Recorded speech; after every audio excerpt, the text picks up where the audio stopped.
सद्भावना मंच नांदेडच्या वतीने हा कार्यक्रम आयोजित करण्यात आलेला आहे। मंचावर उपस्थित सन्माननीय कामाजी पवार साहेब, आत्ताच ज्यांनी आपले अमूल्य विचार व्यक्त केले, संविधान जागृतीचे प्रमुख प्राध्यापक डॉक्टर राऊत सर, आबरा देशमुख, सर्वच उपस्थित मान्यवर, हेगडेजी, आटकोरेजी आहेत, घोडके सर आहेत, बरीच मान्यवर मंडळी, प्रतिष्ठित सन्माननीय या ठिकाणावर उपस्थित आहेत। सद्भावना हा शब्दच माणसाच्या मनाला शांती देणारा शब्द आहे। सद्भावना प्रत्येक माणसाच्या मनामध्ये निर्माण झाली पाहिजे। माणसाचं चित्त निर्मळ असलं तर माणूस माणसाकडे माणूस म्हणून बघत असतो, पण माणसाचं चित्त जर मलिन असेल तर त्याला माणसं पशुसारखे दिसतात आणि स्वतःचं वर्तनही पशुसारखं असतं। त्याच्यामुळे सद्भावना ही पेरीत गेलं पाहिजे, सद्भावनेचा प्रचार प्रसार झाला पाहिजे। या जगामध्ये सद्विचारानं वागणाऱ्या लोकांचीही काही कमी नाही आणि दुर्विचारानं वागणाऱ्या लोकांचीही कमी नाही, परंतु जर अशी सद्भावना सर्व जाती धर्मामध्ये निर्माण झाली, त्याचा जात धर्म न पाहता एक माणूस म्हणून जर आपण एकमेकांकडे बघू लागलो तर निश्चित भारत देश एकेकाळी हा शांतीचा देश होता आणि आताही शांतीमध्येच भारत देश नांदत आहे।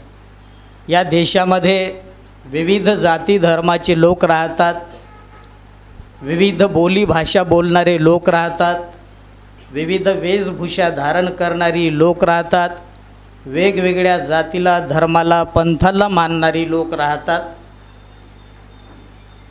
वेगवेगळे माणसं असूनसुद्धा या देशाचं, भारत देशाचं एक फार मोठं वैशिष्ट्य राहिलेलं आहे की ज्याला आपण विविधतेतून एकता म्हणतो।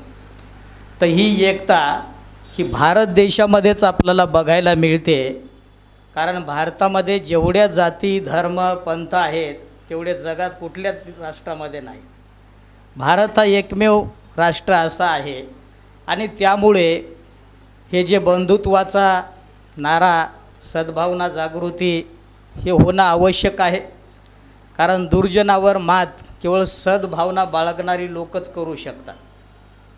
आणि त्यामुळे प्रत्येकाचं कर्तव्य हे ठरतं आहे की मैत्री भावनेचा प्रचार प्रसार झाला पाहिजे, सद्विचाराचा प्रचार प्रसार झाला पाहिजे।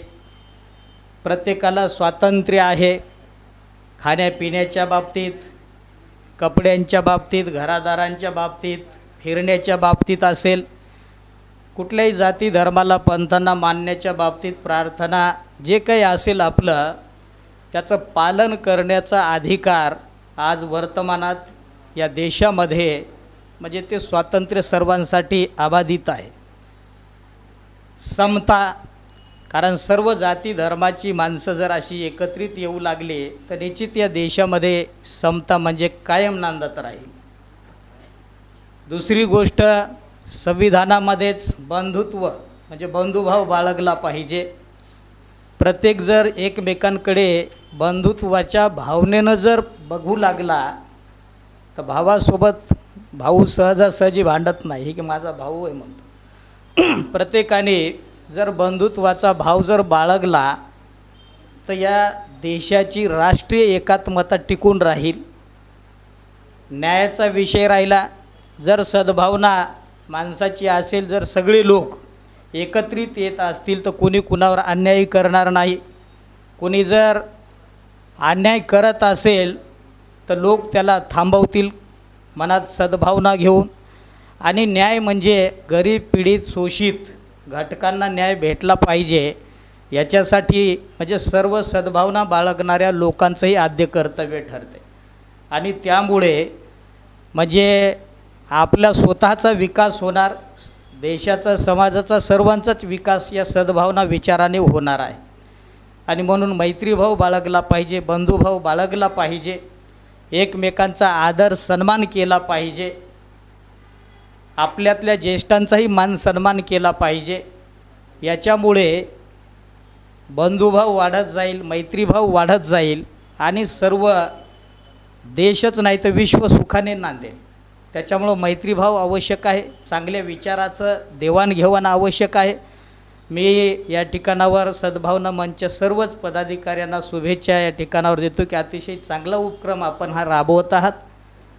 आणि ही विचारधारा जी आहे, कारण सर्व उच्च कोटीतली मान्यवर आहात, आपण खाली बसलेले म्हणजे सर्व समाजाशी विचारधारा बांधिलकी ठेवून वागणारे सर्वजण इथं आहेत. त्याच्यामुळं निश्चितच ही सद्भावना मंचचं जे काही काम आहे, कार्य आहे, हे वाढत जाणार आणि वाढत गेलं पाहिजे, कारण या विचाराची गरज आज देशाला, विश्वाला आहे. मी अधिकचा उपदेश न करता या ठिकाणावर थांबतोय. सर्वांचं मंगल हो, सर्वांचं कल्याण हो.